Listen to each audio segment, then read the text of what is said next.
মাগরিবের নামাজের পরে হাসবুনাল্লাহু নি'মাল ওয়াকিল এই দোয়াটা যদি 33 বার করে পাঠ করতে পারে, আল্লাহ পাক নগদে তাকে 4টা পুরস্কার দান করে দেয়। যেরকম সুবহানাল্লাহ।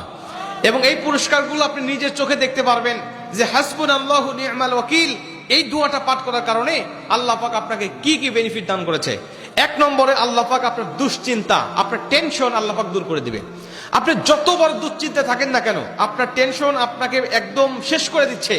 আপনি যদি হাসবুনাল্লাহু নি'মাল ওয়াকিল মানে আল্লাহ আমার জন্য যথেষ্ট, আল্লাহ আমার জন্য অভিভাবক হিসেবে যথেষ্ট, আপনি যদি দোয়া করতে পারেন, আল্লাহ পাক বলেন যে আমি আল্লাহ পাক তার টেনশন, তার দুশ্চিন্তা একেবারে দূর করে দেই। এটা হলো প্রথম নম্বর বেনিফিট। দ্বিতীয় নম্বর বেনিফিট হলো যে এই দোয়াটা যদি কোনো ব্যক্তি নিয়মিত পাঠ করতে পারে, রাসূল সাল্লাল্লাহু আলাইহি ওয়াসাল্লাম বলেন যে আল্লাহ রাব্বুল আলামিন তার বিপদ আপদ বালা মুসিবত আল্লাহ পাক দূর করে দেয়। এটা আল্লাহ পাক নিজেই তার জন্য সাহায্যকারী হয়ে যায়। বিপদ আপদ বালা মুসিবত তার সামনে আর কিচ্ছু রাখে না। আপনি যত হাসবুনাল্লাহু নি'মাল ওয়াকিল পাঠ করবেন, তত আল্লাহ পাক আপনার সামনে থেকে বিপদ বালা মুসিবত দূর করে দিবে। এটা হলো 2 নম্বর।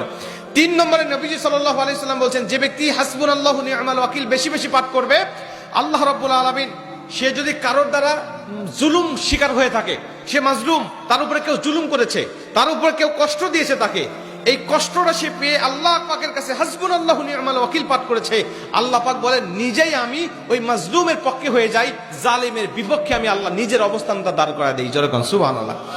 ভাই, আল্লাহ যদি আপনার পক্ষে দাঁড়ায় যায়, আপনার আর কিছু লাগে?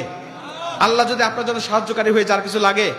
আপনাকে কোন জালিম আপনার উপর জুলুম করছে, আপনি হয়তো বা সেই জালিমের কাছে আপনি কিচ্ছু না, একেবারে তুচ্ছ, কিন্তু আল্লাহ তো তার থেকে অনেক বেশি শক্তিশালী। আল্লাহ পাক বলে যে আমি তখন ওই মাজলুমের পক্ষে দাঁড়া যাই, ওই জালিমের বিপক্ষে দাঁড়া যাই, আমি আল্লাহ আমার নিজের মতো করে আমি তখন বিচারটা শুরু করে দেই। যেরকম সুবহানাল্লাহ। এজন্য যদি কেউ আপনার উপর জুলুম করে, আপনি হতাশা হবেন না, আপনি কষ্ট পাবেন না, আপনি আসমানের দিকে মুখটা উঁচা করে বলবেন হাসবুনাল্লাহু নি'মাল ওয়াকিল নি'মাল মাওলা ওয়া নি'মান নাসির। আপনি এই দোয়াটুকু শুধু পাঠ করবেন, দেখবেন যে আল্লাহ পাক আপনার সব হতাশা, সব দুশ্চিন্তা, সব টেনশন আল্লাহ পাক মুহূর্তের মধ্যেই আল্লাহ পাক আপনার দূর করে দিয়েছে। যেরকম সুবহানাল্লাহ। এবং 4 নম্বরে রাসূল সাল্লাল্লাহু আলাইহি ওয়াসাল্লাম বলছেন যে তাকে আল্লাহ পাক দুনিয়া এবং আখিরাতের কল্যাণগুলো আল্লাহ পাক তাকে দান করে দেয়। দুনিয়াতে যত কল্যাণ, যত খারাপই আছে এগুলো দূর করে দেয়, কল্যাণগুলো আল্লাহ পাক দান করে দেয়। আবার আখিরাতের যত কল্যাণ লাগবে আপনার সব কল্যাণগুলো আল্লাহ পাক আপনাকে দান করে দিবে।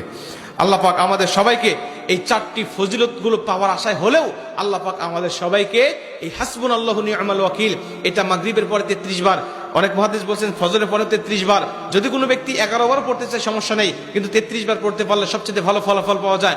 আপনারা অধিকাংশ 33-এর অধিক পড়লেও কোনো সমস্যা নেই। এক কথায় যে ব্যক্তি হাসবুনাল্লাহু নি'মাল ওয়াকিল বেশি বেশি পাঠ করবে, আল্লাহ পাক তাকে এই ফজিলতগুলো দান করবে। যেরকম সুবহানাল্লাহ। যতগুলো আমলের কথা বলা হয়েছে, আল্লাহ পাক আমাকে সহ সবাইকে আমল করার তৌফিক দান করুক। জোরে বলেন আমিন।